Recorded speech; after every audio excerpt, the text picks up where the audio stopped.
Yeah, I used to be a kid who used to think and tinker and whatever.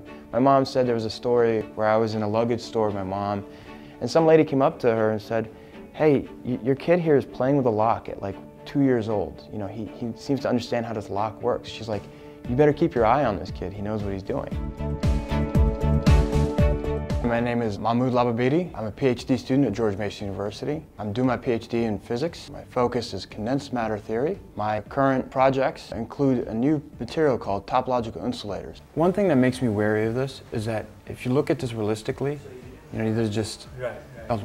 Most of the time, this is not paired. Some of the stuff I study involves basically asking questions about quantum systems or asking questions about some of the materials that are just discovered. Some of the calculations I do can be used later on in an experiment, and that experiment can then be used for some application. So essentially what I'm doing is I'm preempting whatever experiment, whatever future application could be done. This is longer because delta is smaller. That's like electron volts, right? Now it's like What most people think a PhD program is you come in, take a bunch of classes, come up with some brilliant idea and write about it.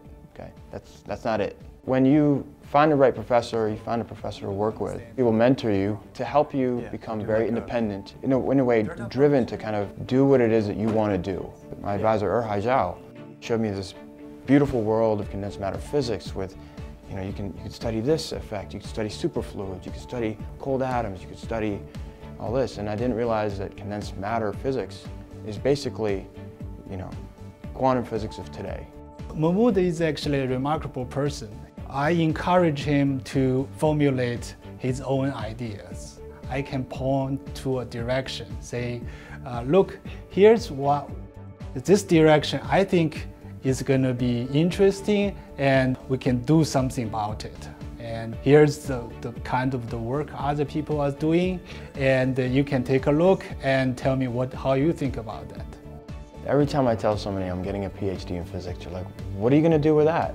And the reason I don't have an answer is because I'm doing what I'm doing right now. I want to do physics. If I have the opportunity, you know, to continue doing what I'm doing, which is research, I would love to do it.